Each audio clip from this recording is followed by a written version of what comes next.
കുറച്ചു നാൾ. അത് കഴിഞ്ഞാൽ ഈ മാല അതിന്റെ യഥാർത്ഥ അവകാശിയുടെ കഴുത്തിലെത്തും. എന്റെ മകൻ നിതീഷ് വിവാഹം കഴിച്ചു കൊണ്ടുവരുന്ന പെണ്ണായിരിക്കും ഇതിന്റെ അവകാശി.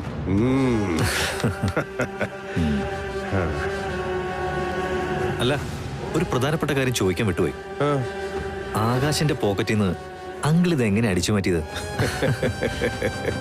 എടാ, ലോകം മുഴുവൻ നടന്ന് മോഷണം നടത്തുന്ന എനിക്കാണോ അവന്റെ പോക്കറ്റിൽ നിന്ന് ഇത് അടിച്ചു മാറ്റാൻ ബുദ്ധിമുട്ട്? അല്ല, അതല്ല, അങ്ങനല്ല. ഞാൻ പറഞ്ഞ അതല്ല. ഇതിന് ഞാൻ വെറുതെ അവനെ ഒന്ന് സ്നേഹിച്ചു. അവന്റെ പോക്കറ്റിൽ നിന്ന് മാല താനെ എന്റെ പോക്കറ്റിലേക്ക് വന്ന്.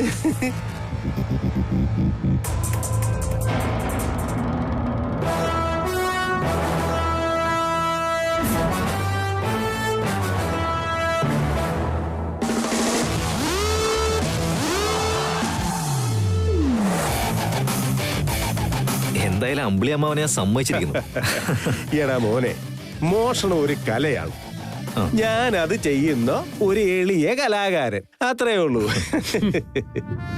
ഇപ്പൊ ഈ മാല നമ്മുടെ കയ്യിലായി കഴിഞ്ഞു. ഇത് നിതീഷിന്റെ കല്യാണം വരെ ഭദ്രമായിട്ട് എവിടെ സൂക്ഷിക്കും? അതൊന്നും ഓർത്ത് അമ്മ പേടിക്കണ്ട. ഗിരിയേട്ടൻ സ്വപ്നത്തിൽ പോലും വിചാരിക്കാത്ത സ്ഥലത്ത് ഞാനിത് സൂക്ഷിച്ചോളാം. എവിടെ?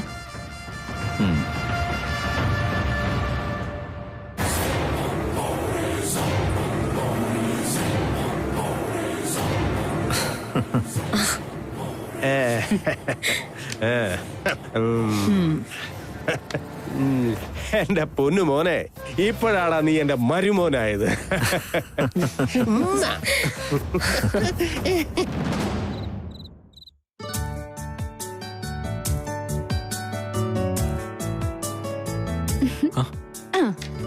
എന്താ സന?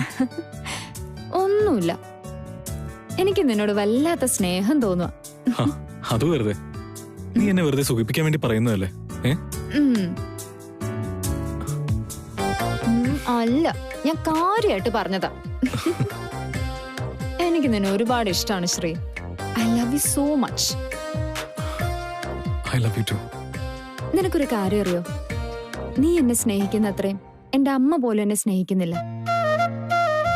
അവരെന്നെ കാണുന്നത് അവരുടെ ഒരു വഴി പിഴച്ച സന്തതിയായിട്ടാ. അതിന് അമ്മയെ മാത്രം കുറ്റം പറഞ്ഞിട്ട് കാര്യമില്ലെന്ന് എനിക്കറിയാം. എന്റെ വാശി, കടുംപിടുത്തം, എപ്പോഴും ഞാൻ തന്നെ ജയിക്കണമെന്ന് നിർബന്ധ ബുദ്ധി, അങ്ങനെ ഒരുപാട് കുഴപ്പങ്ങൾ എനിക്കുണ്ട്. എന്നെ നിയന്ത്രിക്കാൻ ശ്രമിച്ച് പരാജയപ്പെട്ടവരാ എന്റെ വീട്ടുകാര്. എന്നെ വരച്ച വരയിൽ നിർത്താൻ അവരെ കൊണ്ട് ഒരിക്കലും കഴിയാതെ പോയത് എന്തുകൊണ്ടാന്ന് നിനക്കറിയോ? ഭീഷണിപ്പെടുത്തി വഴക്കുണ്ടാക്കിയ അമ്മ എന്നെ നിയന്ത്രിക്കാൻ ശ്രമിച്ചത്. അതുകൊണ്ട് അവിടെയാണ് ശ്രീ നീ വിജയിച്ചിരിക്കുന്നത്. നീ എന്നെ നിയന്ത്രിക്കാൻ ശ്രമിച്ചത് സ്നേഹം കൊണ്ടാ. അതുകൊണ്ട് തന്നെ എനിക്ക് നിന്നെ അനുസരിക്കാതിരിക്കാൻ പറ്റാതായി. എന്റെ ജീവിതം അടിമുടി മാറുക ശ്രീ. അതിന് ഒരേ ഒരു കാരണക്കാരൻ നീയാ, നീ മാത്രം. എന്റെ സ്വഭാവം നന്നാക്കാൻ വേണ്ടി ഈശ്വരനായിരിക്കും നമ്മളെ ഒന്നിപ്പിച്ചതല്ലേ? I love you Shri.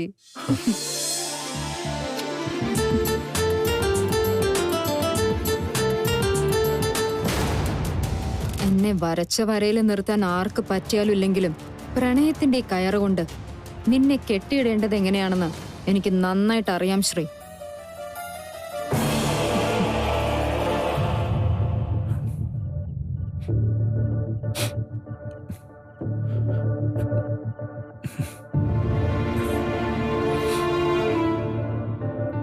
ഗിരി എന്താ പറഞ്ഞെന്ന് എന്നോടും കൂടെ ഒന്ന് പറയക്കൂ.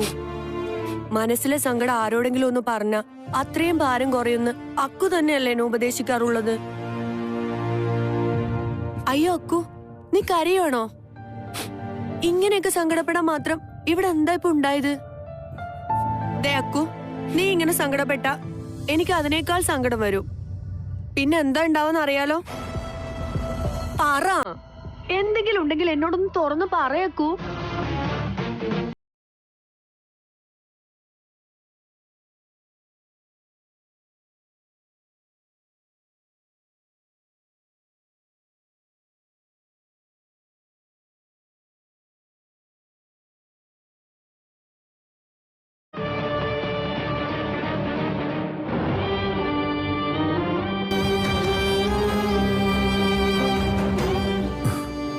ഉത്തരവാദിത്വം വന്നു വീണിരിക്കുന്നത് എന്റെ തലയില.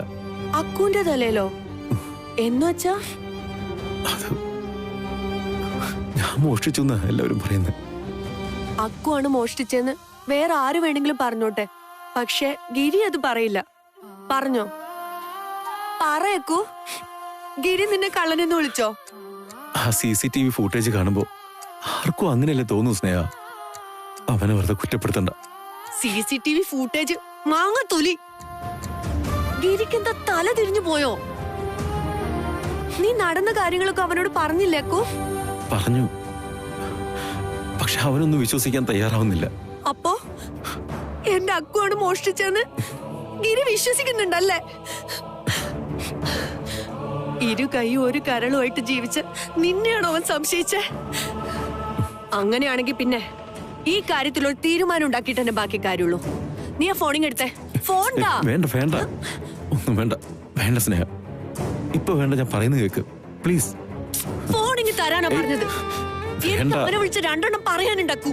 വേണ്ട, ഇപ്പൊ നീ ഒന്നും പറയണ്ട. പറയാനുള്ളതെല്ലാം ഞാൻ അവനോട് പറഞ്ഞിട്ടുണ്ട്. എന്നിട്ടും അതൊന്നും മനസ്സിലാവുന്നില്ലെങ്കിൽ പിന്നെ ആര് പറഞ്ഞാലും മനസ്സിലാവാൻ പോകുന്നില്ല. വെറുതെ ശ്രമിക്കണ്ട. അക്കു, നീ എന്തെല്ലാം അവന് വേണ്ടി ചെയ്തു കൊടുത്തിട്ടുണ്ട്. ഇതിനേക്കാൾ വലിയ കമ്പനിയിലെ വലിയ ശമ്പളമുള്ള ജോലി പോലും അവന് വേണ്ടിട്ട് നീ വേണ്ടെന്ന് വെച്ച ആളല്ലേ? എന്നിട്ടും ഒരു പ്രശ്നം വന്നപ്പോ സ്വന്തം അനിയനെയാണ് ഗിരിക്ക് വിശ്വാസം അല്ലേ? കൂട്ടുകാരനായ നീ വെറും കറിവേപ്പില. ഇതിനൊക്കെ നിന്നെ തന്നെ കുറ്റം പറഞ്ഞാൽ മതിയല്ലോ. ആ മാലയുടെ കാര്യം നിതീഷ് വന്ന് പറഞ്ഞപ്പോ നീ എന്തിനാ കേൾക്കാൻ പോയത്? അവൻ കള്ളനാണ് നിനക്ക് അറിയാൻ പാടില്ല അക്കു. അറിയാം, പക്ഷെ എന്തോ ഗിരി പറഞ്ഞിട്ടാണെന്ന് അവൻ പറഞ്ഞപ്പോ. എന്നിട്ട് കൂട്ടുകാരൻ തന്നെയല്ലേ നിന്നെ ഇപ്പൊ തള്ളി പറഞ്ഞത്? ദേ, ഒരു കാര്യം ഞാൻ പറഞ്ഞേക്കാം. ഇനി നമ്മളായി നമ്മുടെ പാടായി. അവനുമായിട്ടുള്ള എല്ലാ ബന്ധവും ആ കമ്പനിയിലെ ജോലിയും ഇന്നത്തോടെ ഉപേക്ഷിച്ചേക്കണം. സ്നേഹ, ഗിരിയുമായുള്ള ബന്ധം എനിക്കങ്ങനെ ഉപേക്ഷിക്കാൻ പറ്റൂ? അക്കു, സ്വരം നന്നാവുമ്പോ പാട്ട് നിർത്തണം. ഇന്നിപ്പോ ഒരു മാല മോഷണത്തിന്റെ പേരില് ഗിരി നിന്നെ പ്രതിയാക്കിയെങ്കിൽ നാളെ ആ കമ്പനിയിൽ നടക്കുന്ന വലിയ അഴിമതികൾ മൊത്തം നിന്റെ തലയിൽ വന്ന് വീഴും. നീ സൂക്ഷിച്ചോ.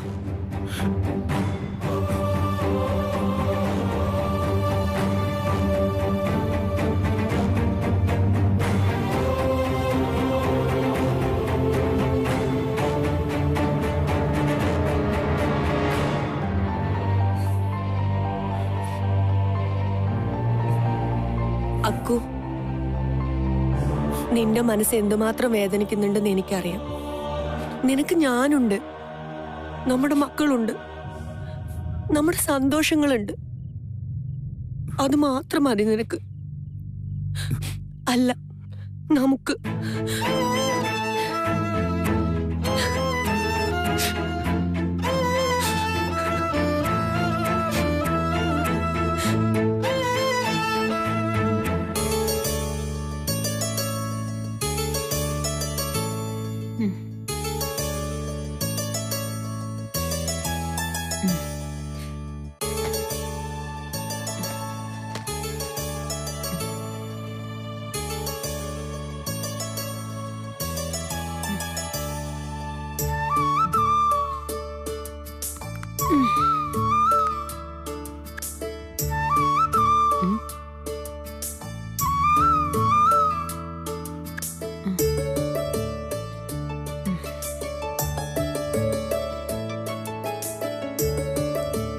ഗിരി, ഗിരി,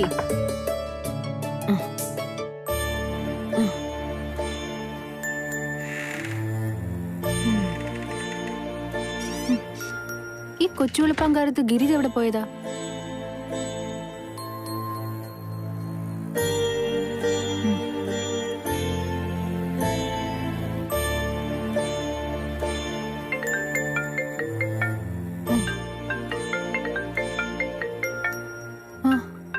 ഫോൺ ഇവിടെ തന്നെ ഉണ്ടല്ലോ. അപ്പൊ പിന്നെ പുറത്തു പോയിരിക്കാൻ വഴിയില്ല. ദാമോദരേട്ടാ, ദാമോദരേട്ടാ, ഒന്നിങ്ങി വന്നേ.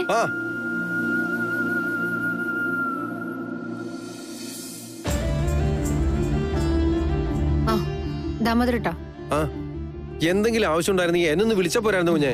അതല്ല, ദാമോദരട്ടൻ ഗിരിയെ കണ്ടായിരുന്നോ? ഇത്തിരി മുമ്പ് കാറി പോകുന്ന കണ്ടായിരുന്നല്ലോ. ഇത്ര രാവിലെയോ? എവിടെ പോയത്? ഫോണും കൊണ്ടുപോയിട്ടില്ലല്ലോ. പണ്ടൊക്കെ ആകാശ് സാറിന്റെ കൂടെ നടക്കാൻ പോവായിരുന്നു. ആ പതിവ് നിർത്തിയിട്ട് പക്ഷെ ഇപ്പൊ കുറെ കാലമായി. ആ ഒരു കാര്യം ചെയ്യാം, ഞാൻ ഡ്രൈവർ ബിജുവിനെ ഒന്ന് വിളിച്ചു നോക്കാം. ആ എവിടെയാ? ഗിരി സാറുണ്ടോ കൂടെ? ആ ശരി. ഗിരി സാർ പുഴയോരത്തെ വാക്കുവേലുണ്ടെന്ന്. ആ കുഞ്ഞിന് കുടിക്കാൻ ചായയോ കാപ്പിയോ? ഇപ്പൊ ഒന്നും വേണ്ട ദാമോദരട്ടാ. ശരി.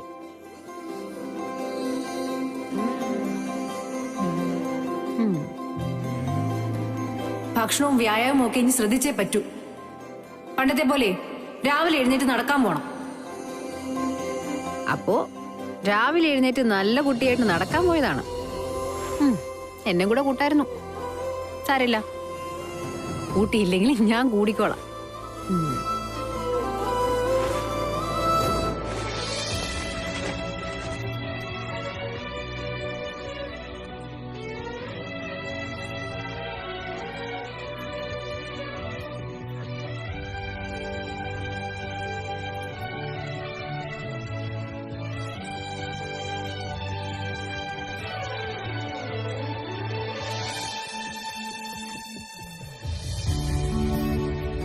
കണ്ണില്ലാതാവുമ്പോഴേ കണ്ണിന്റെ വിലയറിയുന്നു പറയുന്നത് എത്ര ശരിയാ. ആകാശ് എന്റെ ജീവിതത്തിൽ എന്തായിരുന്നു എന്ന് ഞാൻ ഇപ്പോഴാ തിരിച്ചറിയുന്നത്.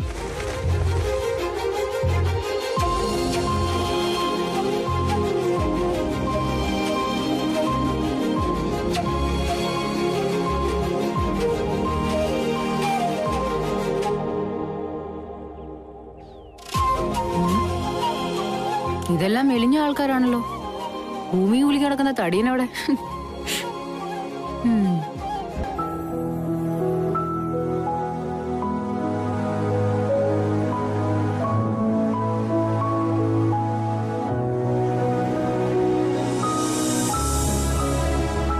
ഗിരി അപ്പൊ ഈ പാർക്കിലല്ലേ വന്നത്?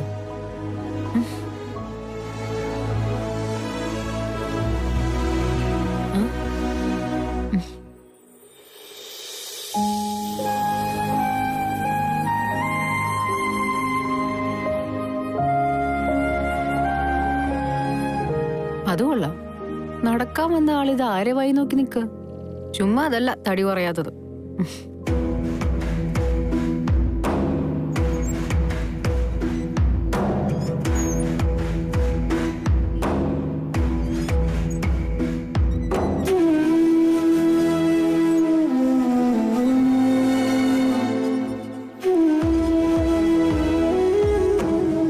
ഇങ്ങനൊരു പാവമായി പോയല്ലോ ഗിരി. ഇപ്പോഴും ആകാശിനോടുള്ള സ്നേഹത്തിന് ഗിരിയുടെ മനസ്സിൽ ഒരു കുറവുമില്ല.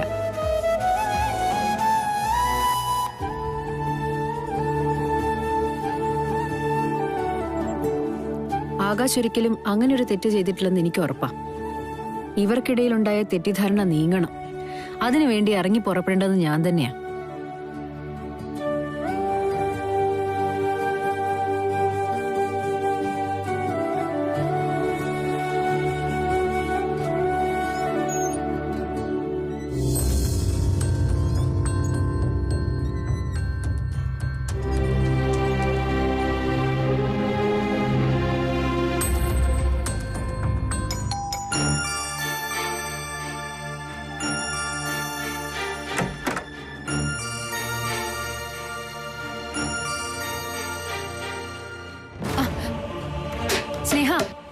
സ്നേഹ പ്ലീസ് വാതിൽ തുറക്ക്.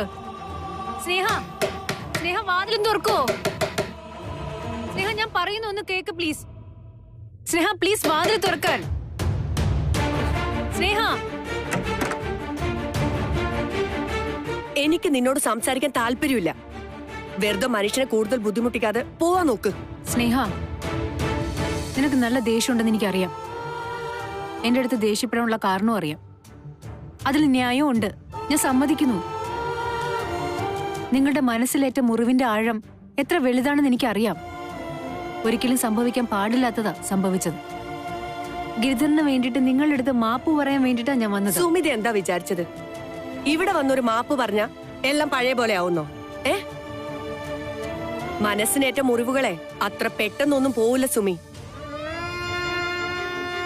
ആ CCTV ക്യാമറ കണ്ട കാര്യങ്ങള് കണ്ണും പൂട്ടി വിശ്വസിക്കാതെ എന്റെ ഭർത്താവ് എങ്ങനെ അവിടെ വന്നു പെട്ടൂന്ന് നിന്റെ ഭർത്താവ് ഒന്ന് അന്വേഷിച്ചോ? ഇല്ലല്ലോ. ആ മാല അവിടെ നിന്ന് എടുത്ത് കൈ സൂക്ഷിക്കാൻ എന്റെ അക്കുവിനോട് ആരാ പറഞ്ഞെന്ന് നിന്റെ ഭർത്താവ് ഒന്ന് അന്വേഷിച്ചോ? ഇല്ലല്ലോ. ഇതൊന്നും ചെയ്യാതെ എന്റെ ഭർത്താവിനെ മാല മോഷ്ടാവായി മുദ്ര കുത്തിയിട്ട് അപമാനിച്ച് സങ്കടപ്പെടുത്തിയിട്ട് ഇപ്പൊ മാപ്പ് ചോദിക്കാൻ വന്നിരിക്കുന്നു. നാണുണ്ടോ നിനക്ക്? സ്നേഹ പ്ലീസ്, ഞാനൊന്ന് പറയട്ടെ. ഞാൻ പറഞ്ഞു തീർന്നിട്ടില്ല. എന്നിട്ട് മതി വിസ്തരിക്കലും വിശദീകരണവും ഒക്കെ. നിന്റെ ഭർത്താവിന് വേണ്ടി മരിക്കാൻ പോലും തയ്യാറാവുന്ന ആളാണ് എന്റെ അക്കു. എന്നെക്കാളും എന്റെ മക്കളെക്കാളും അക്കു സ്നേഹിച്ചത് ഗിരിയായിരുന്നു. സാമ്പത്തികമായിട്ട് ഒരുപാട് ബുദ്ധിമുട്ട് അനുഭവിക്കുന്നവരാണ് ഞങ്ങള്. അപ്പൊ പോലും വലിയ ശമ്പളമുള്ള ഒരു ജോലി കിട്ടിയിട്ട് അത് ഗിരി ഓർത്ത് വേണ്ടെന്ന് വെച്ച ആളാണ് എന്റെ അക്കു. അങ്ങനെയുള്ള എന്റെ അക്കുവിനെയാണ് സ്വന്തം അനിയനെ രക്ഷിക്കാൻ വേണ്ടി ഗിരി മാലക്കള്ളനാക്കിയത്. നിങ്ങളൊക്കെ വലിയ കോടീശ്വരന്മാരായിരിക്കാം. നിങ്ങൾ പറയുന്ന വാക്കിനാണ് സമൂഹത്തിൽ വിലയും. ഞങ്ങളെപ്പോലെ പാവങ്ങളുടെ സങ്കടങ്ങൾക്ക് ഒരു വിലയും ഉണ്ടാവില്ല. സ്നേഹ എന്നെ അക്കൂട്ടത്തിൽ പെടുത്തരുതേ. ഞാൻ കോടീശ്വരൊന്നും അല്ല. നിങ്ങളെപ്പോലെ ഒരു സാധാരണ വീട്ടിൽ ജനിച്ചു വളർന്ന ഒരു സാധാരണ പെണ്ണ്. അതുകൊണ്ട് തന്നെ നിങ്ങളുടെ വിഷമം എനിക്ക് മനസ്സിലാവും. ഓ സന്തോഷം. ഞങ്ങളുടെ സങ്കടം മനസ്സിലാക്കാനായി ഒരാളെങ്കിലും ആ കൊട്ടാരത്തിലുണ്ടല്ലോ. ഭാഗ്യം. എന്തിനാ സുമിത ഇങ്ങനെ പ്രഹസനം? നിങ്ങൾ എത്ര പ്രാവശ്യം എന്റെ ഭർത്താവിനെ കള്ളനെന്ന് വിളിച്ചാലും എനിക്കറിയാം എന്റെ അക്കു കള്ളനല്ലാന്ന്. ഞങ്ങളുടെ നിരപരാധിത്വം ഞങ്ങൾക്ക് വേറെ ആരെയും ബോധ്യപ്പെടുത്തേണ്ട ആവശ്യമില്ല, സ്വന്തം മനസാക്ഷിയല്ലാതെ. ഇനി ഇവിടെ നിന്ന് തർക്കിക്കാതെ ഒന്ന് പോയി തന്ന വലിയ ഉപകാരം. സ്നേഹം,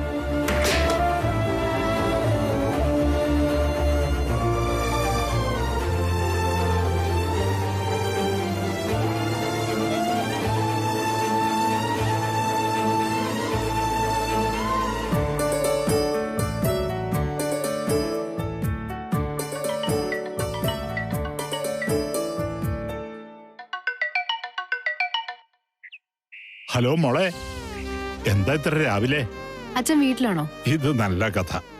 അപ്പൊ നമ്മൾ പണ്ട് രാവിലെ നടക്കാൻ പോകുന്നതും യോഗ ചെയ്യുന്നതും ഒക്കെ നീ മറന്നുപോയോ? എന്തായാലും ശരി, എനിക്ക് അച്ഛനെ അത്യാവശ്യമായിട്ടൊന്ന് കാണണം. എന്തു പറ്റി സുമി? അതെല്ലാം ഞാൻ വന്നിട്ട് പറയാം. അച്ഛൻ ഏതായാലും തൽക്കാലം പാർക്കിൽ തന്നെ നിൽക്ക്. ഞാനിപ്പോ അങ്ങോട്ട് വരാം. ശരി മോളെ.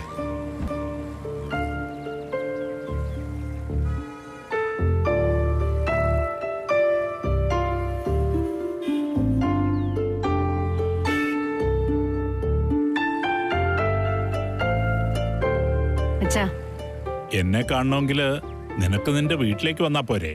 എന്തിനാ ഈ കൊച്ചു വെളുപ്പാങ്കാലത്ത് ഇങ്ങോട്ട് വന്നത്? എനിക്ക് അച്ഛനോട് ചില കാര്യങ്ങൾ സംസാരിക്കണുണ്ടായിരുന്നു. വീട്ടിലേക്കാട്ടും നല്ലത് അച്ഛനെ ഒറ്റയ്ക്ക് കിട്ടുന്ന ഇതുപോലൊരു സാഹചര്യമാണ് നല്ലതെന്ന് തോന്നി. എന്തു പറ്റി മോളെ? എന്തെങ്കിലും പ്രശ്നമുണ്ടോ? ഏയ്, അങ്ങനെ വലിയ പ്രശ്നങ്ങളൊന്നുമില്ല. പക്ഷേ അച്ഛന്റെ അഭിപ്രായം അറിയാതെ വയ്യെന്ന് തോന്നി. മോളുവാ, നമുക്ക് ഇരുന്ന് സംസാരിക്കാം.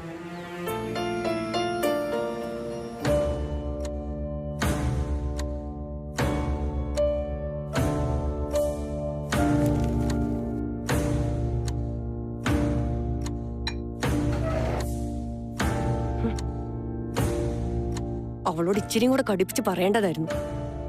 നീ എന്തോന്ന് ഈ പിറുപിറുക്കുന്നേ? വേറൊന്നുമല്ല, സുമിതയോട് പറഞ്ഞതൊന്നും പോരായിരുന്നു എന്നൊരു തോന്നല്. സുമിതയോ? അതിന് സുമിതയോടെ വന്നായിരുന്നോ? ആ വന്നായിരുന്നു. എന്റെ അക്കുന്റെ കണ്ണു നനയാൻ കാരണക്കാരാരായാലും അവരോട് എനിക്ക് ക്ഷമിക്കാൻ പറ്റില്ല.